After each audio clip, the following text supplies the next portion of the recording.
Por favor, busque el capítulo 5 de Mateo. Después de un momento leeremos una porción de este capítulo. Hoy quiero hablar de luces brillantes en un mundo oscuro con relación a lo que Jesús dijo, vosotros sois la luz del mundo.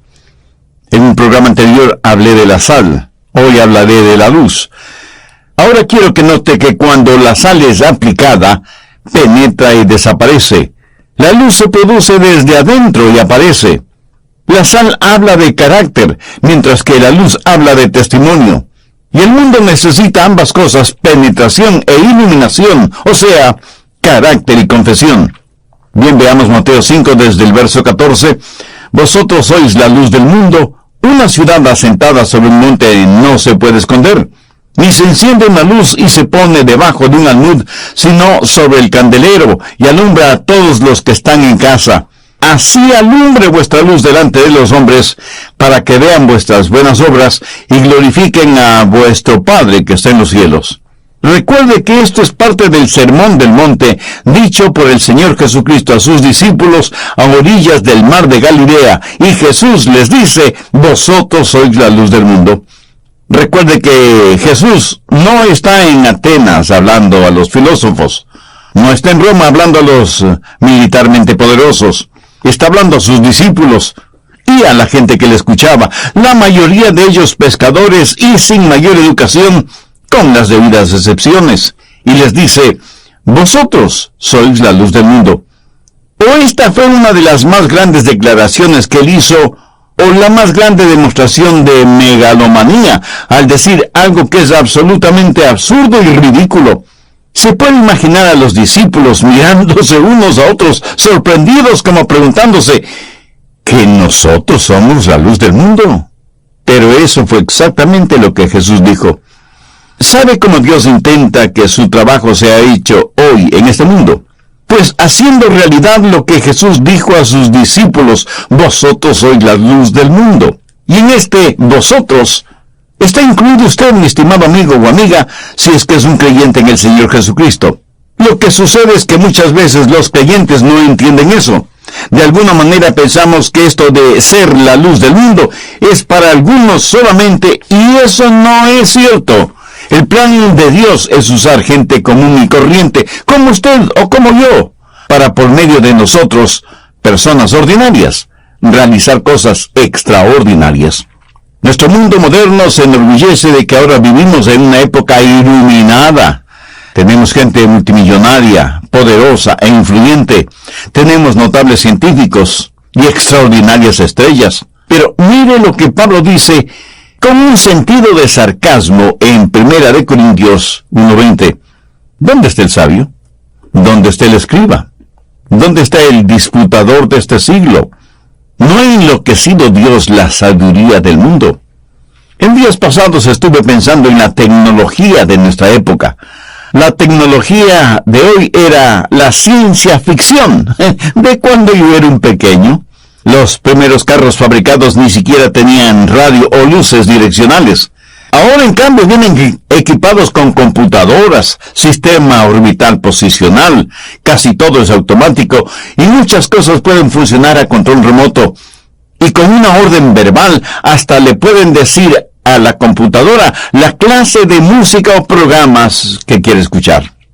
Han inventado tantas cosas, dizque para facilitarnos la vida y darnos más tiempo para disfrutar de la misma. Pero resulta que ahora tenemos menos tiempo que antes.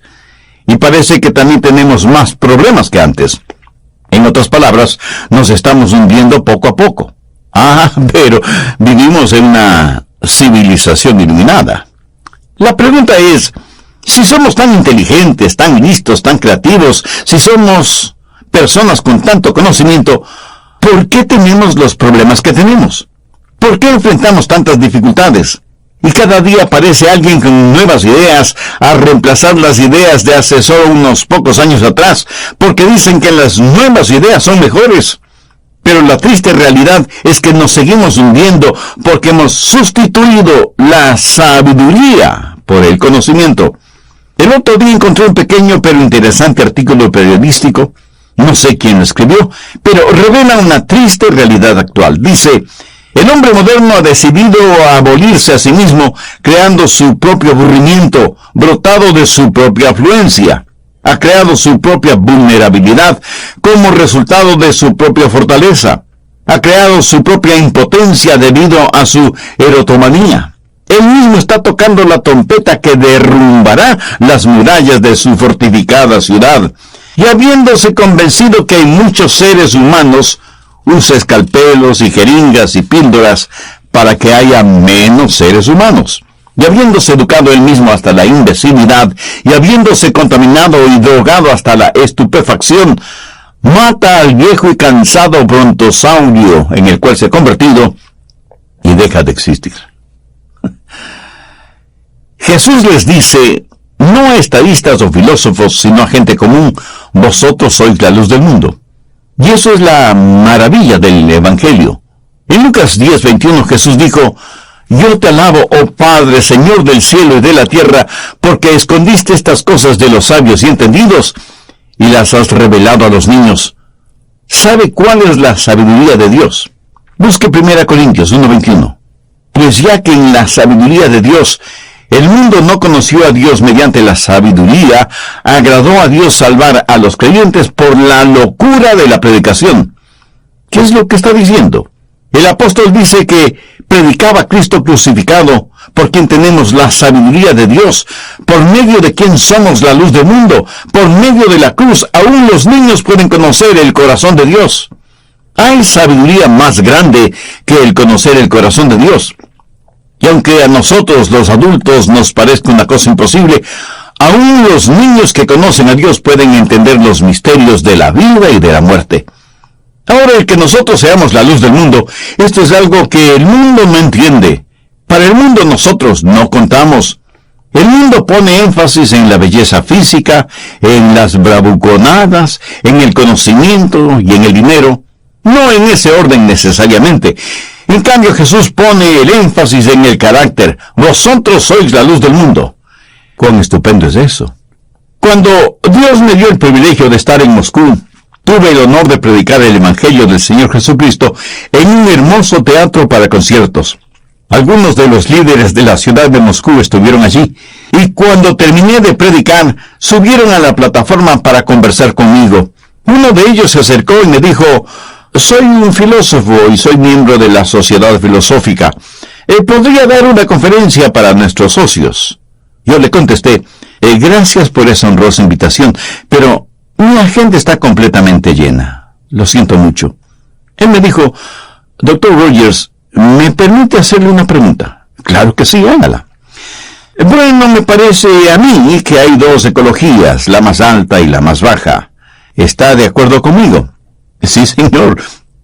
Estoy de acuerdo con usted.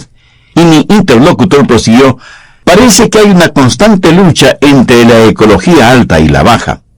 Eso es correcto, pero permítame aclarar algo. Lo que usted llama alta ecología es Dios, y lo que usted considera baja ecología es el poder de Satanás. Y por supuesto que están en constante conflicto, pero la Biblia enseña que el Hijo de Dios es Jesucristo, quien murió por nuestros pecados. La Biblia enseña también que si nos arrepentimos de nuestros pecados y recibimos a Cristo en nuestros corazones como nuestro Salvador personal, entonces Cristo vive dentro de nosotros, porque mayor es el que está en nosotros que el que está en el mundo. Usted puede vencer la baja ecología debido a quien es el Señor de la alta ecología, o sea, Jesucristo, si es que le entrega su corazón. Cristo vive en mi corazón y le puedo asegurar que Él quiere vivir también en su corazón. Habiendo dicho esto, me doy cuenta que ese líder estaba anotando lo que le decía. Me pidió que le repitiera algunos puntos y así lo hice con mucho agrado. Y estuve pensando, cualquier niño o niña en la escuela dominical sabe esto que es cristianismo básico. Sin embargo, ese filósofo no lo sabía. ¿Y por qué no lo sabía? Por una razón muy sencilla, porque nadie se lo había enseñado. Por favor, escúcheme atentamente. No se requiere tener grandes conocimientos para entender lo siguiente. Nosotros no tenemos absolutamente nada que no se nos haya dado. ¿Lo entendió? Permítame repetirlo. Nosotros no tenemos absolutamente nada que no se nos haya dado. Las buenas nuevas de salvación fueron en realidad magníficas noticias para un hombre que nunca había oído de Dios, aunque sabía mucho de filosofía. Después de ese filósofo, otro hombre se acercó y me dio su tarjeta personal diciéndome: «Señor, soy un científico espacial y me gustaría hablar con usted. He sido un científico toda mi vida y por medio del estudio de la ciencia y de las leyes del universo, he llegado a la conclusión de que debe haber un poder superior, un poder sobrenatural, porque todo lo que existe en el universo simplemente no puede haber salido de la nada. Las intrincadas leyes del universo no podrían operar a menos que haya una fuerza superior que las controle». Yo francamente estaba sorprendido con lo que este científico me decía. Y le contesté: «Eso está muy bien dicho, señor, y estoy totalmente de acuerdo con usted. Todo en este mundo tiene las marcas de su creador, el todopoderoso Dios. Pero me doy cuenta que usted sabe de Dios por medio de sus estudios científicos. Puede ver cómo Dios trabaja. Pero usted no puede entender a Dios mientras Él no se revele a usted en forma personal. Permítame decirle que Dios ya se ha revelado a nosotros por medio de su libro, la Biblia. Y en la Biblia nos dice que este Dios todopoderoso, quien lo creó todo, es un Dios de amor incomprensible, si se quiere, porque envió a su Hijo para que muera en una cruz para redimirnos a todos nosotros de nuestros pecados. A ese hombre de ciencia le regalé una Biblia. Él la tomó y la apretó fuertemente con sus brazos contra su pecho, como si acabara de recibir el más importante de los premios. Y en cierto sentido, esa era la verdad. Era un científico que necesitaba conocer a Jesús en forma personal. Uno de los intérpretes me dijo que una señora deseaba hablar conmigo. Era una mujer de aproximadamente 35 años, elegante, atractiva, pero tenía lágrimas en sus ojos. Se me acercó y me dijo: «Soy abogada de una gran cadena de almacenes. Esta es la primera vez en la vida que he asistido a cualquier tipo de servicio religioso y entregué mi corazón a Cristo». Y yo casi no podía creer lo que estaba escuchando. Mi corazón estaba reventando de júbilo y de agradecimiento a Dios. Así que tuve el gozo de compartir con ella más de la palabra de Dios y darle ánimos para que viva su nueva vida cristiana. Y no pude dejar de pensar en lo maravilloso que es que Dios tome una persona común y corriente y nos llene con el poder de su Santo Espíritu, a fin de que podamos testificar por Cristo. Y quiero decir a los filósofos, los científicos, los abogados, los arquitectos, los doctores y a todos los profesionales que me están escuchando por medio de este programa, que Jesús es la luz del mundo, y que su luz brilla en nosotros y a través de nosotros, y que Él toma personas ordinarias como usted y como yo para realizar cosas verdaderamente extraordinarias. ¿Entiende ahora por qué Él dijo: «Vosotros sois la luz del mundo»? ¿A quién se aplica vosotros? Pues a usted y a mí. Y usted inmediatamente me dice: «No puede ser a mí, pastor». Sí, mi amigo. Se refiere a usted si es un creyente en el Señor Jesucristo. Sé que muchos de nosotros tratamos de evadir el bulto, así que avancemos en esta porción bíblica. Usted no alumbra la luz, así como tampoco sala la sal. La idea es que debemos salir de las cuatro paredes de nuestras iglesias para poder ser la luz del mundo. Y nuestro Señor, nuestro Maestro, nuestro Profesor, nos da 3 estupendas ilustraciones que deseo las miremos detenidamente. Primero, habla de la necedad de una luz escondida. Mateo 5, versos 14 y 15. «Vosotros sois la luz del mundo. Una ciudad asentada sobre un monte no se puede esconder, ni se enciende una luz y se pone debajo de un almud». El almud era algo así como una canasta que servía para un doble propósito: poner cosas si uno iba de compras, o como medida al comprar algunas gramíneas. Yo creo que lo que Jesús les estaba diciendo era: no deben dejar que sus posesiones, sus negocios o cualquier otra cosa escondan la luz.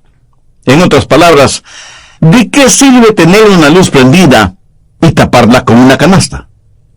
La luz tiene que ser puesta en un candelero para que así pueda alumbrar esa área de la casa. Dejar que la luz brille. Jesús dice que es una necedad el esconder la luz. Usted no enciende una luz y luego la cubre para impedir que alumbre. En tal caso sería mejor no encender la luz, ¿no le parece? Ahora, permítame hacer la siguiente aplicación. Cuando usted fue salvo para brillar. No esconda su testimonio. No se avergüence de tener una Biblia en su sitio de trabajo, aunque sea un pobre taller o una elegante oficina. No se ponga en ridículo usted mismo al decir que está estudiando la palabra de Dios y ni siquiera tiene una Biblia. Hay solamente dos razones para que una persona no tenga una Biblia. La primera es un creyente que se avergüenza de su relación con Cristo, o segundo, es una persona que todavía no tiene ninguna relación personal con Cristo. ¿Y qué de usted, mi amiga o amigo oyente? ¿Conoce a Dios por medio del Señor Jesucristo? ¿Es ya salva o salvo? Si aún no lo es, ¿por qué no hace esa decisión espiritual ahora mismo?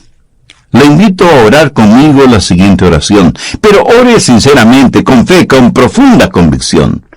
Querido Dios, confieso que hasta ahora no había pensado en ser lo que tú quieres que yo sea. Me ha interesado más mis cosas que tus cosas. Sé que soy pecador y que a pesar de eso tú me amas y quieres salvarme. Señor Jesús, tú eres el bendito Hijo de Dios que diste tu vida en la cruz para pagar la deuda de mis pecados. Por favor, límpiame, sáname, sálvame.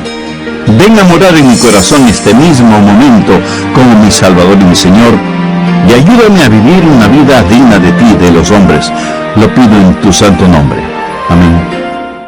Si usted es un estudiante, ¿saben sus compañeros que usted es un creyente? En el trabajo, ¿saben sus colegas que usted es un cristiano? Si usted es un ejecutivo en cualquier nivel, ¿saben sus subordinados que usted es un cristiano? ¿Está dejando que su luz brille o se avergüenza de aquel que murió por usted en la cruz? Oh, sí, usted ama al Señor. Su luz está encendida, pero tiene esa luz debajo de un recipiente. ¿Ve cuán necio es tener una luz escondida y no permitir que esa luz alumbre o guíe a otros? Y algunos me dirán, pastor, yo en verdad amo a Jesús. Y hasta tengo un hermoso cartelito metálico multicolor que dice, Jesús es la luz del mundo. Muy bien, felicitaciones. El único problema es que ni usted mismo sabe en dónde está el cartelito. Eso es estar escondiendo su luz. No está dejando que otros la vean. Vamos, sea osado, sea firme, deje que su luz brille delante de los hombres. En primer lugar, entonces, no sea necio, escondiendo su luz. En segundo lugar, tenga la fidelidad de ser una luz valiente. Usted tiene que poner su luz en un candelero, o sea, ponerlo en alto para que alumbre a toda la casa. Y pudiera ser que alguien me diga, pero pastor, usted no sabe en dónde trabajo. Trabajo con un montón de paganos que se pasan diciendo chistes obscenos. Abundan los chismes y las blasfemias, que son cosas de todos los días. Estoy desesperado por encontrar otro trabajo. Quiero salir de ese lugar. Ahí me siento oprimido, presionado. Yo soy el único creyente. Quiero estar en un trabajo en donde hayan otros creyentes. Esta puede ser la realidad para muchos de ustedes. Pero permítame decirle algo. ¿Sabe qué es lo que usted quiere hacer? Usted quiere encender su luz en donde ya hay luz. Usted quiere ser sal en donde ya hay abundancia de sal. ¿Por qué piensa que Dios le tiene en ese trabajo? ¿Alguna vez ha pensado en eso? Si hasta ahora no lo ha hecho, hágalo ahora mismo. En la epístola a Tito, el apóstol hace referencia a los cretenses como personas siempre mentirosas, malas bestias, glotones ociosos. Esta no parece una frase de recomendación, sino de condenación. Por eso el apóstol le dice a Tito, por esta causa te dejé en Creta. O sea, la clase de personas que eran los cretenses fue precisamente la causa para que Pablo dejara a Tito en Creta. Y enseguida muchos se ponen a la defensiva diciendo, pero es que yo no tengo ningún talento, tampoco tengo recursos económicos, no soy muy inteligente que digamos, y cuando canto, Yo mismo me doy una pésima calificación. Mi amigo, eso no importa. Solo deje que su luz brille. De todas maneras, no es ni siquiera su luz, sino la luz de Cristo. Jesús es la luz del mundo. Y es Él quien brilla a través suyo. Permítame hacerle una pregunta. En una casa, ¿cuál luz es la más importante? ¿La elegante lámpara que está a la entrada de la casa? ¿O el simple bombillo que ilumina las gradas que van hacia el sótano y que evita que usted se caiga y se rompa algún hueso? Aquí no se habla de ser adorno, de servir únicamente como decoración. Se habla de quién es usted, quién soy yo, luces brillantes en medio de la oscuridad. Nadie es tan necio en encender una luz y taparla de inmediato para que nadie la vea. Hay que ser fieles en mostrar valientemente, osadamente, la luz de Cristo que está en nosotros. Deje que su luz alumbre para que quienes están a su alrededor se beneficien. Y aunque usted no lo crea, siempre habrá alguien a quien usted puede influenciar para el Señor Jesucristo. Tercero, la fuerza, la energía de una luz colectiva. Mateo 5:14. Vosotros sois la luz del mundo. Una ciudad asentada sobre un monte no se puede esconder. Ahora, ¿qué es una ciudad? Una ciudad llena de luz. Es porque los hombres tienen sus luces encendidas. No son luces puestas debajo de una canasta, sino que son luces puestas en un candelero. Y si cada casa y edificio en la ciudad tienen sus luces prendidas, un intenso brillo emanará de esa ciudad hasta el cielo. ¿Lo entiende? Una ciudad asentada sobre una montaña no se puede esconder. Y la iglesia, por analogía, es la ciudad de Dios, y nosotros como habitantes de esa ciudad debemos vivir en un plano elevado. En Israel, desde las laderas donde Jesús enseñó las bienaventuranzas, se podía ver por las noches las luces de la ciudad de Sifut, que estaba a la distancia sobre una colina, a orillas del mar de Galilea. De paso, debo decir que esa ciudad aún permanece hasta nuestros días, y he tenido el privilegio de visitarla. Y seguramente esa fue la ciudad que Jesús estuvo mirando cuando dijo, una ciudad asentada sobre un monte no se puede esconder. Sí, sé que no faltará quien me pregunte, pastor, ¿cuál es el propósito de todo esto? Bien, la respuesta la da el mismo Señor Jesucristo en el verso 16. Así alumbre vuestra luz delante de los hombres, para que vean vuestras buenas obras, y glorifiquen a vuestro Padre que está en los cielos. ¿Cómo vamos a hacer eso? Primero, por medio de una rendición total y absoluta. Verá, cuando usted está bien con Dios, cuando es salvo, estará lleno del Espíritu Santo de Dios, y usted no tiene que hacer fuerza para brillar. Si se esfuerza, lo que tendrá será un insignificante lustre, pero no brillo. ¿Cómo lograr ese brillo? Esté dispuesta a colaborar con Dios, y su luz brillará en forma natural, no forzada. Un gran siervo de Dios del pasado solía decir, si usted está bien con Dios, pero genuinamente bien con Dios, usted tendría que volverse un réprobo para no ganar almas para el Señor Jesucristo. Cuando la luz con la cual usted brilla es genuina, la gente querrá saber la fuente o la causa de ese brillo. La respuesta: el Señor Jesucristo. ¿Recuerdan la historia de Esteban, el primer mártir cristiano? La Biblia nos dice que Esteban fue apedreado hasta la muerte debido a su testimonio. Por favor, busque en el libro de los Hechos, el capítulo 7, desde el verso 54. Oyendo estas cosas, o sea, el testimonio y el mensaje de Esteban, oyendo estas cosas, se enfurecían en sus corazones y crujían los dientes contra él. Pero Esteban, lleno del Espíritu Santo, puestos los ojos en el cielo, vio la gloria de Dios y a Jesús que estaba a la diestra de Dios. Y echándole fuera de la ciudad le apedrearon. Y apedreaban a Esteban mientras él invocaba y decía, Señor Jesús, recibe mi espíritu. ¿Lo ve? Esteban, por haber rendido totalmente su vida al Señor Jesucristo, tuvo su luz brillando hasta el último momento, hasta su muerte misma. Y sin temor a equivocarme, yo puedo decir que esa luz sigue brillando hasta nuestros días. ¿No le parece? Esteban no solo que brilló con la luz de Cristo, sino que mostró a Cristo en su vida. Un niño se acercó donde su papá y le preguntó: «Papá, ¿cuál es mi estatura?» «Debes medir más o menos 1,5 o 10 centímetros». El pequeño se quedó pensando unos instantes. «Papá, ¿cuál crees que fue la estatura de Jesús?» «Hijo, qué pregunta. No creo que nadie lo sabe exactamente. Yo diría que medía 1,80 m o 1,90 m». «¿Por qué lo quieres saber?»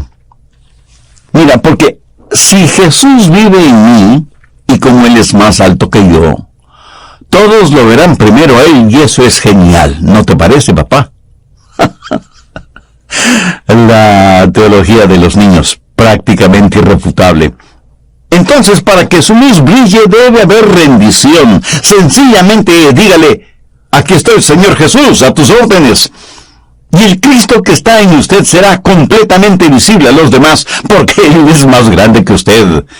Pero no solo que debe haber rendición, sino que también debe haber sacrificio. Segundo, deje que su luz alumbre.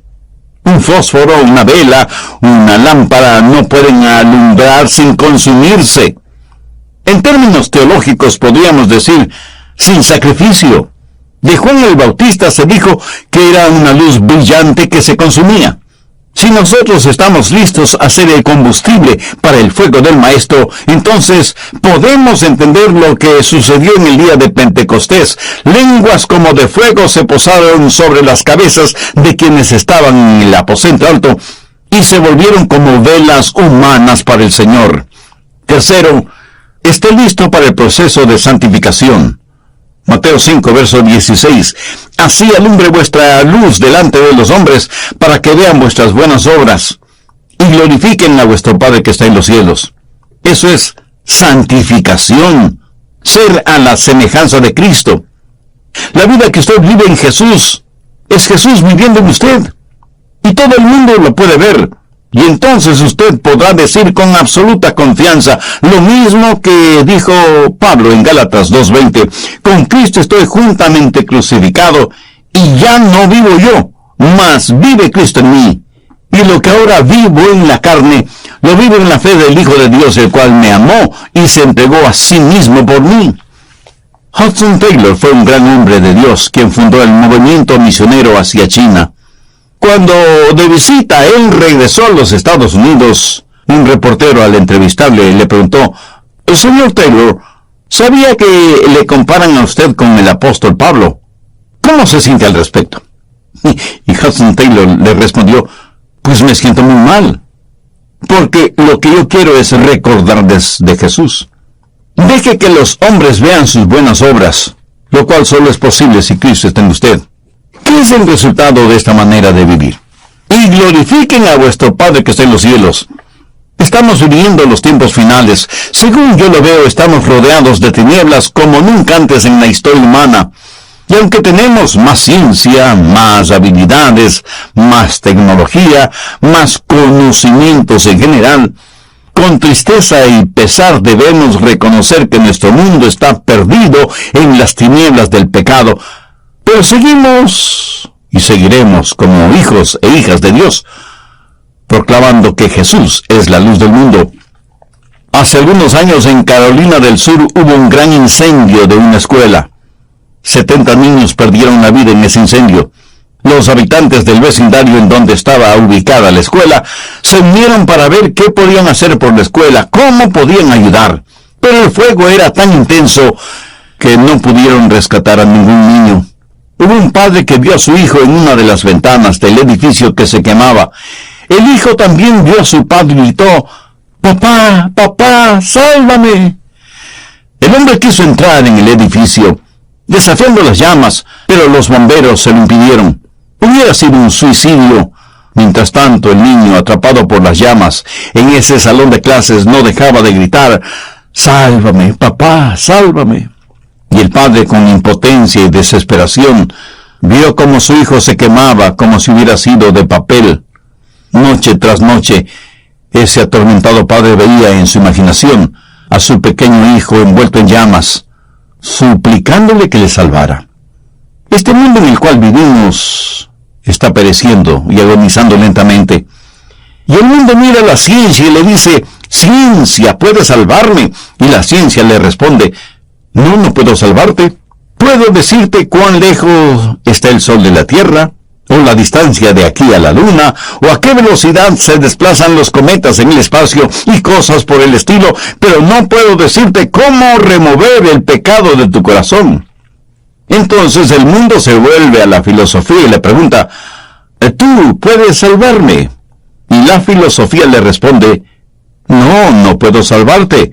Puedo decirte más y más sobre las cosas que entiendes menos y menos, hasta que conozcas mucho sobre cosas que no entiendes. Pero no puedo salvarte. Y el mundo se vuelve a la educación y le pregunta, ¿educación puede salvarme? Y la educación le responde, mira, puedo darte conocimientos, hacer que seas más listo, pero no te puedo hacer más sabio ni puedo salvarte. Y el mundo se vuelve hacia la cultura y hace la misma pregunta, ¿cultura puede salvarme? ¿Qué le responde la cultura? No puedo salvarte.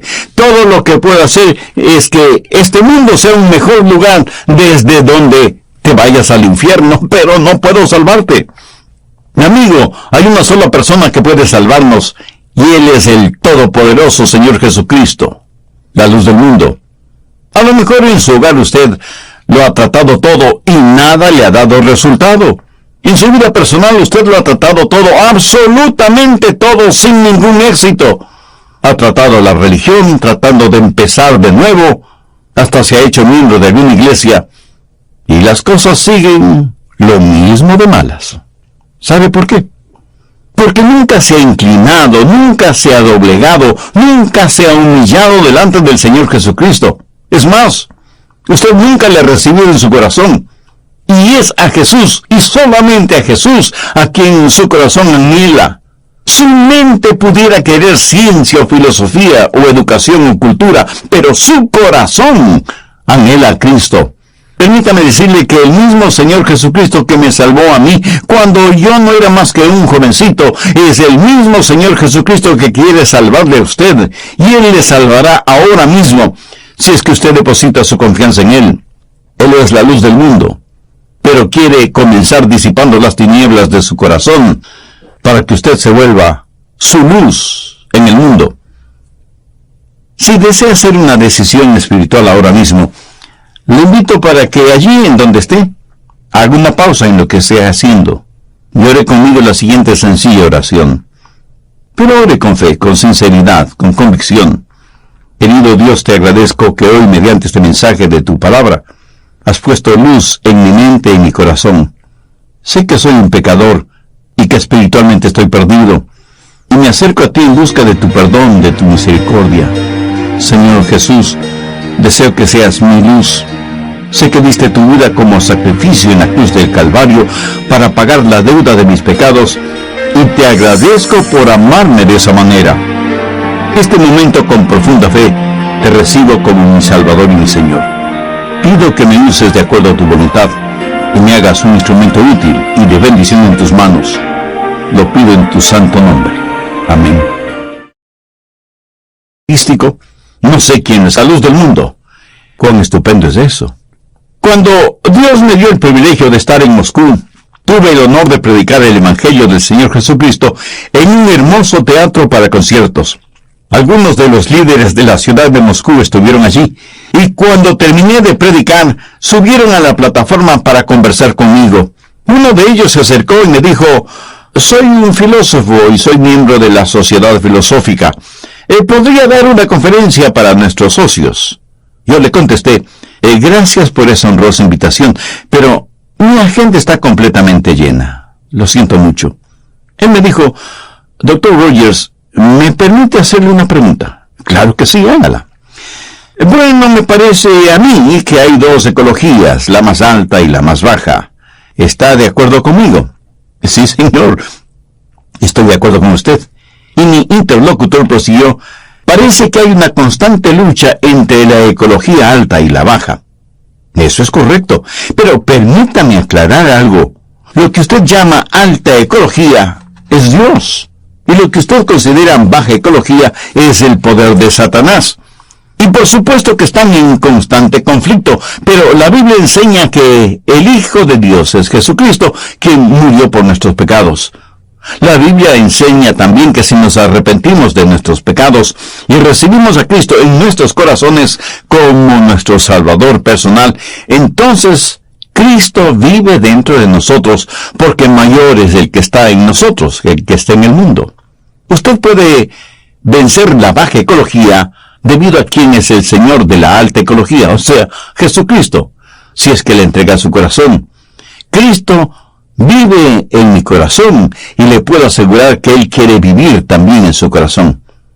Habiendo dicho esto, me doy cuenta que ese líder estaba anotando lo que le decía. Me pidió que le repitiera algunos puntos y así lo hice con mucho agrado. Y estuve pensando, cualquier niño o niña en la escuela dominical sabe esto que es cristianismo básico. Sin embargo, ese filósofo no lo sabía. ¿Y por qué no lo sabía? Por una razón muy sencilla, porque nadie se lo había enseñado. Por favor, escúcheme atentamente. No se requiere tener grandes conocimientos para entender lo siguiente. Nosotros no tenemos absolutamente nada que no se nos haya dado. ¿Lo entendió? Permítame repetirlo. Nosotros no tenemos absolutamente nada que no se nos haya dado. Las buenas nuevas de salvación fueron en realidad magníficas noticias para un hombre que nunca había oído de Dios, aunque sabía mucho de filosofía. Después de ese filósofo, otro hombre se acercó y me dio su tarjeta personal diciéndome, «Señor, soy un científico espacial y me gustaría hablar con usted.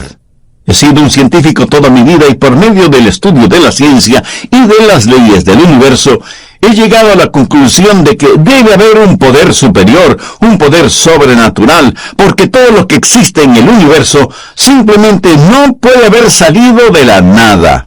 Las intrincadas leyes del universo no podrían operar a menos que haya una fuerza superior que las controle». Yo francamente estaba sorprendido con lo que este científico me decía.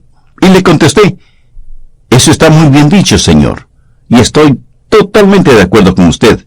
Todo en este mundo tiene las marcas de su creador, el todopoderoso Dios. Pero me doy cuenta que usted sabe de Dios por medio de sus estudios científicos. Puede ver cómo Dios trabaja. Pero usted no puede entender a Dios mientras Él no se revele a usted en forma personal. Permítame decirle que Dios ya se ha revelado a nosotros por medio de su libro, la Biblia. Y en la Biblia nos dice que este Dios todopoderoso, quien lo creó todo, es un Dios de amor incomprensible, si se quiere, porque envió a su Hijo para que muera en una cruz, para redimirnos a todos nosotros de nuestros pecados.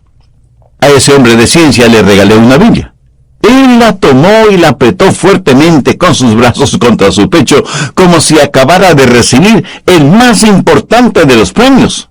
Y en cierto sentido, esa era la verdad. Era un científico que necesitaba conocer a Jesús en forma personal. Uno de los intérpretes me dijo que una señora deseaba hablar conmigo. Era una mujer de aproximadamente 35 años, elegante, atractiva, pero tenía lágrimas en sus ojos. Se me acercó y me dijo, «Soy abogada de una gran cadena de almacenes. Esta es la primera vez en la vida que he asistido a cualquier tipo de servicio religioso y entregué mi corazón a Cristo». Y yo casi no podía creer lo que estaba escuchando. Mi corazón estaba reventando de júbilo y de agradecimiento a Dios. Así que tuve el gozo de compartir con ella más de la palabra de Dios y darle ánimos para que viva su nueva vida cristiana. Y no pude dejar de pensar en lo maravilloso que es que Dios tome una persona común y corriente y nos llene con el poder de su Santo Espíritu, a fin de que podamos testificar por Cristo. Y quiero decir a los filósofos, los científicos, los abogados, fue salvo para brillar. No esconda su testimonio. No se avergüence de tener una Biblia en su sitio de trabajo, aunque sea un pobre taller o una elegante oficina. No se ponga en ridículo usted mismo al decir que está estudiando la palabra de Dios y ni siquiera tiene una Biblia. Hay solamente dos razones para que una persona no tenga una Biblia. La primera es un creyente que se avergüenza de su relación con Cristo, O segundo, es una persona que todavía no tiene ninguna relación personal con Cristo. ¿Y qué de usted, mi amiga o amigo oyente? ¿Conoce a Dios por medio del Señor Jesucristo? ¿Es ya salva o salvo? Si aún no lo es, ¿por qué no hace esa decisión espiritual ahora mismo? Le invito a orar conmigo la siguiente oración, pero ore sinceramente, con fe, con profunda convicción. Querido Dios, confieso que hasta ahora no había pensado en ser lo que tú quieres que yo sea. Me ha interesado más mis cosas que tus cosas. Sé que soy pecador y que a pesar de eso tú me amas y quieres salvarme. Señor Jesús, tú eres el bendito Hijo de Dios que diste tu vida en la cruz para pagar la deuda de mis pecados. Por favor, límpiame. Límpiame. Límpiame.